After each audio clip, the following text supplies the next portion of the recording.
Hi అండి, అందరికీ నమస్కారం. నేను మీ వేణుగోపాల్ రెడ్డి ఫ్రమ్ జోష్ ఇన్నోవేషన్స్ ప్రైవేట్ లిమిటెడ్, జోష్ ఇన్స్టిట్యూట్ ఆఫ్ ఫారెన్ లాంగ్వేజెస్, జోష్ ఓవర్సీస్ ఎడ్యుకేషన్ మరియు ఎడ్యునైన్ కెరియర్ గైడెన్స్ సంయుక్తంగా అనేక వీడియోస్ మనం చేస్తూ ఉన్నాం. ఇందులో భాగంగా ట్రంప్ పెట్టినటువంటి పొగ ఏదైతే ఉందో ఇండియన్స్ విద్యార్థులు సతమతమైపోతూ ఉన్నారు. పోయినటువంటి వాళ్ళ పరిస్థితి పోకుండా వెళ్దాము అనేటువంటి ఆలోచించేటువంటి వాళ్ళలో 40% వరకు వీసాస్ అనేవి రిజెక్ట్ అయిపోతూ ఉన్నాయి. ఈ పరిస్థితుల్లో ఏం చేయాలి? మరోవైపున అక్కడ ఉన్నటువంటి F1 వీసా మీద ఉన్నటువంటి విద్యార్థుల మీద అనేక రకాలైనటువంటి పెట్టి కేసెస్, ట్రాఫిక్ వైలేషన్స్ కూడా దేశం వదిలిపెట్టి వెళ్ళిపోమని చెప్పేసి ట్రంప్ అయితే చాలా కఠినాతి కఠినంగా రూల్స్ని అయితే అమలు చేస్తున్నాడు. మన విద్యార్థులు అయితే నిత్యం ఆందోళన పడుతూ ఉన్నారు. నాట్ ఓన్లీ F1 విద్యార్థులు ఒకటే కాదు, H1B మీద వీసా మీద ఉన్నటువంటి వారు, H4 వీసా మీద ఉన్నటువంటి వాళ్ళు, అదేవిధంగా ఆఖరికి గ్రీన్ కార్డ్ హోల్డర్స్ కూడా ఆ దేశాన్ని వదిలి మళ్ళీ ఒకసారి భారతదేశానికి వస్తే తిరిగి వెళ్ళేటప్పుడు ఎయిర్పోర్ట్లో మంచి మసాలా పెట్టి కాల్చినట్టుగా గ్రిల్ చేస్తూ ఉన్నారు. ఈ పరిస్థితుల్లో మనకి ఇంకా ఈ డాలర్ డ్రీము అయితే చెదిరిపోయిందని చెప్పాలి. ఇప్పుడు మనకున్నటువంటి కర్తవ్యం ఏమిటి? నెక్స్ట్ ఆల్టర్నేటివ్స్ ఏంటి?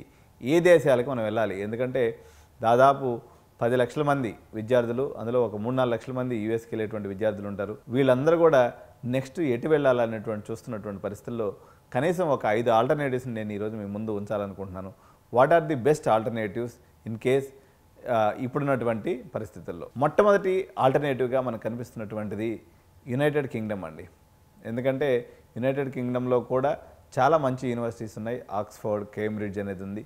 2 years post study work visa అనేది కనిపిస్తూ ఉంది. అయితే వీళ్ళు కూడా ఇమ్మిగ్రేషన్ అయితే టైట్ చేసేటువంటి వాతావరణం అయితే అక్కడ కనిపిస్తుంది. చూడాలి. ప్రస్తుతానికైతే యునైటెడ్ కింగ్డమ్ మనకి నెక్స్ట్ బెస్ట్ ఆల్టర్నేటివ్గా నెంబర్ 1 పొజిషన్లో ఉంది. సో నెంబర్ 2 పొజిషన్లో మనకి జర్మనీ కనిపిస్తుందండి. నేను ఎప్పుడూ చెప్తూ ఉంటాను, ఇప్పటి నుంచే కాదు, గత 2-3 ఏళ్ళ నుంచి కూడా నేను చెప్పేది ఏంటంటే జర్మన్ లాంగ్వేజ్ నేర్చుకోండి. లాంగ్వేజ్ బ్యారియర్ వదిలిపెడితే యూఎస్ కన్నా జర్మనీ ఎప్పుడు కూడా హార్డ్ డెస్టినేషనే. ఎందుకంటే పబ్లిక్ యూనివర్సిటీస్లో 80% పైనగా ఉన్నట్లయితే మీకు ఫ్రీ ఎడ్యుకేషన్ అనేది ఉంటుంది. ఓకే, వీళ్ళు ఇంజనీరింగ్ అండ్ టెక్నాలజీ ఫీల్డ్లో ఒక స్ట్రాంగ్ ప్లేయర్. 2022-24లో కూడా జర్మన్ ఎన్రోల్మెంట్స్ అయితే పెరిగినాయి, కానీ 68% అయితే పెరగడం జరిగింది. ఇప్పుడు యూఎస్ దెబ్బతోటే చాలా పెద్ద ఎత్తున మనకి జర్మనీకి అయితే అప్లికేషన్స్ వచ్చేటువంటి అవకాశం ఉంది. ఎందుకంటే మేము అబ్రాడ్ కన్సల్టెన్సీ చేస్తాం కాబట్టి యూఎస్కి పోయేటువంటి ప్రతి ఒక్కరు కూడా ఈరోజు జర్మనీ వైపు చూసేటువంటి పరిస్థితి ఉంది. కాబట్టి ఇది టాప్ 2 డెస్టినేషన్గా ఇప్పుడు యూఎస్ ప్లేస్ని భర్తీ చేసే ప్రయత్నం అనేది ఇక్కడ జరిగే అవకాశం ఉంది. సో టాప్ 3 డెస్టినేషన్ మనకు తీసుకున్నప్పుడు కెనడా అండి. మనకైతే ట్రూడో ప్రభుత్వం పెట్టినటువంటి ఇబ్బందుల్లో నుంచి కొంతవరకు బయటపడ్డాం. ట్రూడో ప్రధానమంత్రిగా రిజైన్ చేసి వెళ్ళిన తర్వాత ప్రస్తుతం ఉన్నటువంటి ప్రధానమంత్రి ఎవరైతే ఉన్నారో ఆయన అయితే ఇండియన్ ఫ్రెండ్లీగా ఉండాలనేటువంటి భావనతోనే ఉన్నారు. కాబట్టి ఇక్కడ PR కూడా చాలా ఈజీగా దొరుకుతుంది. కాబట్టి ఇక్కడ కూడా మంచి యూనివర్సిటీస్ ఉన్నాయి. మనకు జరిగినటువంటి డిప్లొమాటిక్ వార్ వల్ల ఇండియన్ వీసాస్ అనేది 23-24లో చాలా వరకు కెనడా తగ్గినాయి, కానీ మళ్ళీ ఊపందుకునే అవకాశం ఉంది. నెంబర్ 4 డెస్టినేషన్ వచ్చేసి ఆస్ట్రేలియా అండి. ఇక్కడ కూడా వీసా టైట్గా ఉంది. ఇదైతే బిజినెస్కి, సైన్స్ అండ్ హ్యుమానిటీస్ వెళ్ళేటువంటి వాళ్ళకి ఇక్కడ ఆస్ట్రేలియా అనేది మంచి destination. Post study work visa కూడా అందుబాటులో ఉంది. వీసా ఫీజు అనేది వీళ్ళైతే భారీ ఎత్తున పెంచేశారు. స్టూడెంట్ ఇంటేక్ మీద కూడా వీళ్ళైతే క్యాప్ అయితే విధించున్నారు ప్రస్తుతానికి. సో టాప్ 5 డెస్టినేషన్ ఏందనుకున్నప్పుడు న్యూజిలాండ్ అండి. Safe, welcoming country. Okay, education system అయితే చాలా బాగుంటుంది. పర్టికులర్గా సివిల్ ఇటువంటి వాళ్ళకి కానీ మిగిలిన అన్ని కోర్సులు బాగుంటుంది, సివిల్ ఇంకా బాగుంటుంది. 2022-24 ఎందుకంటే ఆస్ట్రేలియా అందరూ టైట్ చేసేసరికి 354% రైజ్ అనేది ఇండియన్ స్టూడెంట్స్ అనేది న్యూజిలాండ్కి వెళ్ళడం అనేది ఇప్పుడు మనకి కనిపిస్తుంది. సో ఇంకా ఎమర్జింగ్ డెస్టినేషన్స్గా మనకి దుబాయ్ అనుకోండి, ఫ్రాన్స్ అనుకోండి, రష్యా అనుకోండి, ఇవన్నీ కూడా నెదర్లాండ్స్, ఐర్లాండ్స్ ఇటువంటి దేశాలు కూడా మనకి ఎడ్యుకేషన్ పరంగా మన విద్యార్థులు వెళ్ళేటువంటి అవకాశం ఉంది. కానీ ఇన్ని దేశాలకు వెళ్తున్నటువంటి మనము చైనాకి ఎందుకు వెళ్ళట్లేదు అనేసి నాకు ఒక డౌట్ అన్నట్టు. నేను దీని గురించి ఆసక్తిగా గమనించినప్పుడు జర్మనీకి కూడా జర్మనీ లాంగ్వేజ్ అవసరం. చైనాకి పోతే మ్యాండరిన్ అనేది అక్కడ భాష, మ్యాండరిన్ అనేటువంటి భాషను వాడతారు.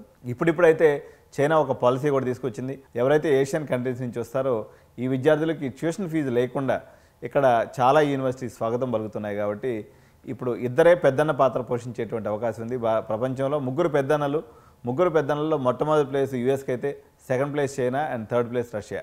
సో రష్యాకి కూడా మనం వెళ్తున్నారు, కానీ చైనాకి ఓన్లీ మెడికల్కి వెళ్ళేవాళ్ళు. ఇప్పుడైతే వాళ్ళు ఇంజనీరింగ్లో కూడా ఇంగ్లీషు మీడియంని ప్రవేశపెట్టి ప్రపంచవ్యాప్తంగా ఉన్నటువంటి టాలెంట్ని మా దేశానికి కూడా రండి ఆహ్వానం పలుకుతున్నటువంటి పరిస్థితి ఉంది. కానీ ఇక్కడ ఏమి ఇబ్బందులు ఉన్నాయని చూసినప్పుడు మనకి గ్యాల్వాన్లో చైనాకి మనకి ఘర్షణల వాతావరణం ఉంది. డిప్లొమాటిక్ టెన్షన్స్ అనేవి భారతదేశానికి చైనాకి ఎప్పుడు ఉంటాయి. ఇక్కడ క్లియర్గా అంటే పిఆర్కి పాత్ కానీ, అదేవిధంగా పోస్ట్ స్టడీ వర్క్ పాత్ కానీ లేకపోవటం, వీళ్ళ యొక్క డిగ్రీస్ యొక్క గ్లోబల్లీ వాల్యూడా కాదనేటువంటి డౌట్ కూడా చాలామంది పేరెంట్స్లో ఉండటం వల్ల ఇబ్బంది ఉంది. కోవిడ్ తర్వాత స్టూడెంట్ రిటర్న్ వచ్చేటప్పుడు చాలా ఇబ్బందులు ఎదుర్కొన్నారు అనమాట. అది కూడా జనాలలో ఉందన్నమాట. సో ఇప్పుడైతే జర్మనీ అండ్ కెనడా విషయంలో అయితే చాలా అప్లికేషన్స్ పెరిగేటువంటి అవకాశం ఉంది. సో ఫ్రాన్స్ అండ్ ఆస్ట్రేలియా కూడా నెక్స్ట్ ప్లేస్ని ఆక్రమించేటువంటి అవకాశం ఉందన్నమాట. చైనా అయితే ప్రస్తుతానికైతే ఊపందుకునే అవకాశం లేదు. ఇక పూర్తి స్థాయిలో యూఎస్ బ్యాన్ అయిపోతే మన వాళ్ళు ఎక్స్ప్లోర్ చేస్తారేమో, కానీ ప్రస్తుతానికైతే చైనా ఏదైనా పాలసీస్ తీసుకొచ్చి ఫారిన్ ఎడ్యుకేషన్ పాలసీని, అదేవిధంగా పిఆర్ పాలసీని, అదేవిధంగా పోస్ట్ స్టడీ వర్క్ వీసా విషయంలో వాళ్ళు చాలా ఇతమితమైనటువంటి ప్రామిసెస్ కానీ చేస్తే అప్పుడు చైనా కూడా ఈ ప్లేస్లోకి వచ్చి మన ఎడ్యుకేషన్ డెస్టినేషన్గా మారేటువంటి అవకాశం ఉంది. సో ఇటువంటి మరిన్ని ఇంట్రెస్టింగ్ వీడియోస్ నేను మీకోసం ఎప్పటికప్పుడు చేస్తూ ఉంటాను. కాబట్టి మీరు వీడియోని లైక్ చేయండి. అదేవిధంగా మీరు ఏ దేశానికి వెళ్ళి చదవాలనుకుంటున్నారో కామెంట్ రూపంలో తెలియజేయండి. ఛానల్ని సబ్స్క్రైబ్ చేయటం, అదేవిధంగా బెల్ బటన్ నొక్కటం మాత్రం మర్చిపోవద్దు. Thank you so much. జై హింద్.